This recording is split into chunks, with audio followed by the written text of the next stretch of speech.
नमस्कार दोस्तों, स्वागत है आपका एक बार फिर से आपके अपने YouTube चैनल पर। दोस्तों, आज पाप मोचनी एकादशी की पौराणिक कथा इस वीडियो के माध्यम से हम आपको सुनाने जा रहे हैं। तो अगर आप लोग इस चैनल पर नए हैं और चैनल को अभी तक सब्सक्राइब नहीं किया है, तो चैनल को सब्सक्राइब करें, साथ ही बेल आइकन को प्रेस कर लीजिए ताकि जैसे ही वीडियो अपलोड की जाती है उसकी नोटिफिकेशन आप सभी लोगों को मिल सके। तो शुरू करते हैं आज की वीडियो को। ओम नमो भगवते वासुदेवाय नमः। अर्जुन ने भगवान श्री कृष्ण से कहा, हे मधुसूदन, आपने फाल्गुन मास के शुक्ल पक्ष की एकादशी यानी कि आमलकी एकादशी के बारे में विस्तार पूर्वक बतलाया। चैत माह के कृष्ण पक्ष में आने वाली एकादशी का क्या नाम है तथा उसकी विधि क्या है, कृपया करके आप मेरी बढ़ती हुई जिज्ञासा को शांत करें।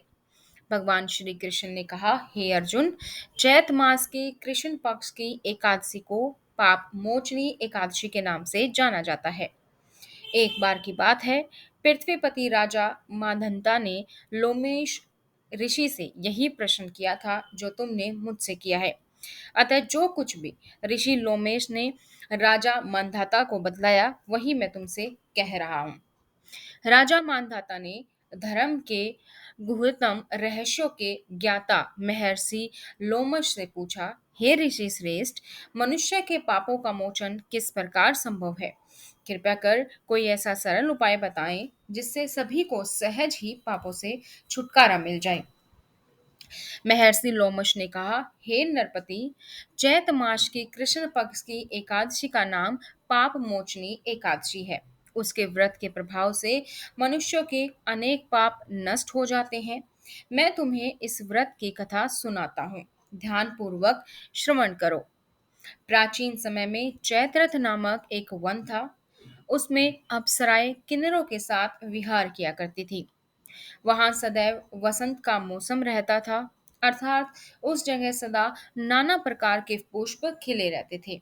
कभी गंधर्व कन्याएं विहार किया करती थी, कभी देवेंद्र अन्य देवताओं के साथ क्रीड़ा किया करते थे। उसी वन में मेधावी नाम के एक ऋषि भी तपस्या में लीन रहते थे। वे शिव भक्त थे।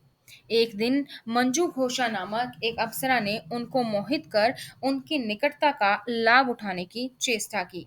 इसलिए वह कुछ दूरी पर बैठ वीणा बजाकर मधुर स्वर में गाने लगी। उसी समय शिव भक्त महर्षि मेधावी को कामदेव भी जीतने का प्रयास करने लगे। कामदेव ने उस सुंदर अप्सरा के भ्रू का धनुष बनाया, कटाक्ष को उसकी प्रत्यंचा बनाई और उनके नेत्रों को मंजू घोषा अप्सरा का सेनापति बनाया। इस तरह कामदेव अपने शत्रु भक्त को जीतने को तैयार हुआ। उस समय महर्षि मेधावी भी युवावस्था में थे और काफी हष्टपुष्ट थे। उन्होंने यज्ञोपवीत तथा दंड धारण कर रखा था। वे दूसरे कामदेव के समान प्रतीत हो रहे थे। उस मुनि को देखकर कामदेव के वश में हुई मंजू घोषा ने धीरे धीरे मधुर वाणी से वीणा पर गायन शुरू किया। तो महर्षि मेधावी भी मंजू घोषा के मधुर गाने पर और उसके सौंदर्य पर मोहित हो गई। वह अप्सरा मेधावी मुनि को कामदेव से पीड़ित जानकर उनसे आलिंगन करने लगी। महर्षि मेधावी उसके सौंदर्य पर मोहित होकर शिव रहस्य को भूल गए और काम के वशीभूत होकर उसके साथ रमण करने लगे।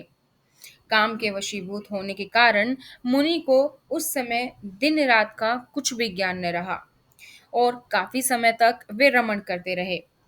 तदुपरांत मंजू घोषा उस मुनि से बोली, हे ऋषिवर, अब मुझे बहुत समय हो गया है, अतः स्वर्ग जाने की आज्ञा दीजिए।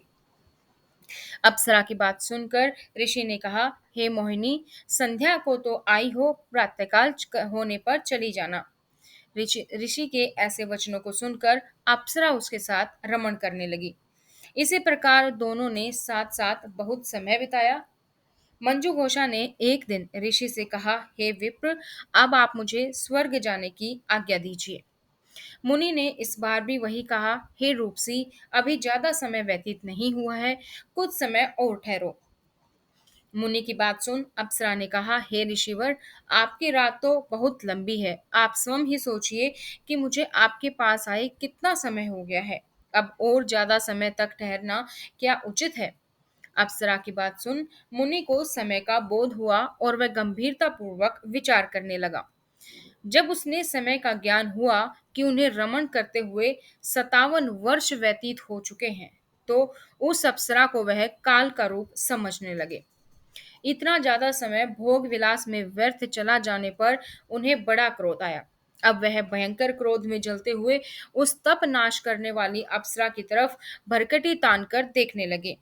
क्रोध से उनके अधर कांपने लगे और इंद्रियां बेकाबू होने लगी। क्रोध से थरथराते स्वर में मुनि ने उस अप्सरा से कहा, मेरे तप को नष्ट करने वाली दुष्टा, तू महापापिन है और बहुत ही दुराचारणी है। तुझ पर धिक्कार है। अब तू मेरे श्राप से पिशाचिनी बन जा। मुनि के क्रोध युक्त श्राप से वह अप्सरा पिशाचिनी बन गई। यह देख वह व्यथित होकर बोली, हे ऋषिवर, अब मुझ पर क्रोध त्याग कर प्रसन्न होइए और कृपया कर बताइए कि इस शाप का निवारण किस प्रकार होगा। विद्वानों ने कहा है, साधुओं की संगत अच्छा फल देने वाली होती है और आपके साथ तो मेरे बहुत वर्ष व्यतीत हुए हैं।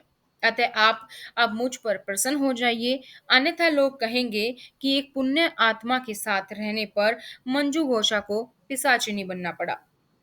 मंजू घोषा की बात सुनकर मुनि को अपने क्रोध पर अत्यंत ग्लानि हुई, साथ ही अपनी अपकृति का भय भी हुआ। अतः पिशाचिनी बनी मंजू घोषा से मुनि ने कहा, तूने मेरा बड़ा बुरा किया है, किंतु फिर भी मैं तुझे इस श्राप से मुक्ति का उपाय बतलाता हूँ। चैत मास की कृष्ण पक्ष की जो एकादशी है उसका नाम पाप मोचनी एकादशी है। उस एकादशी का उपवास करने से तेरा पिशाचिनी की देह से मुक्ति हो जाएगी। ऐसा कहकर मुनि ने उसको व्रत का सब विधान समझा दिया। फिर अपने पापों का प्रायश्चित करने के लिए वे अपने पिता च्यवन ऋषि के पास गए। च्यवन ऋषि ने अपने पुत्र मेधावी को देखकर कहा, हे पुत्र, ऐसा क्या किया तूने कि तेरे सभी तप नष्ट हो गए, जिससे तुम्हारा समस्त तेज मलिन हो गया। मेधावी मुनि ने लज्जा से अपना सर झुकाकर कहा, पिताश्री, मैंने एक अप्सरा से रमण करके बहुत बड़ा पाप किया है। इसी पाप के कारण संभवतः मेरा सारा तेज और मेरे तप नष्ट हो गई हैं।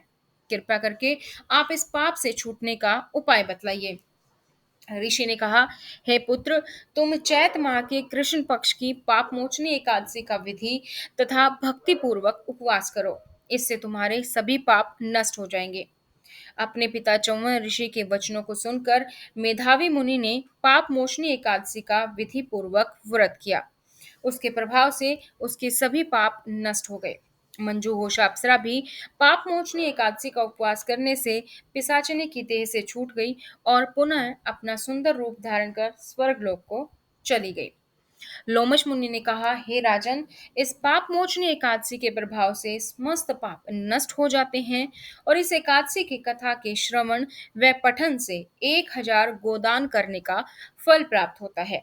इस उपवास के करने से ब्रह्म हत्या करने वाले, स्वर्ण चुराने वाले, मद्यपान करने वाले, अगम्य गमन करने वाले आदि भयंकर पाप भी नष्ट हो जाते हैं और अंत में स्वर्गलोक की प्राप्ति होती है। तो ये थी दोस्तों आप सभी के लिए पाप मोचनी एकादशी की कथा। ओम नमो भगवते वासुदेवाय नमः। दोस्तों इसी तरीके से और व्रत की, तीज त्योहारों की पौराणिक कथाएं जानने के लिए चैनल को सब्सक्राइब करें, साथ ही बेल आइकन को प्रेस कर लीजिए ताकि जैसे ही वीडियो अपलोड की जाए उसकी नोटिफिकेशन आप सभी लोगों को मिल सके। आप हमें सोशल मीडिया पर फॉलो कर सकते हैं, लिंक डिस्क्रिप्शन बॉक्स में है। धन्यवाद।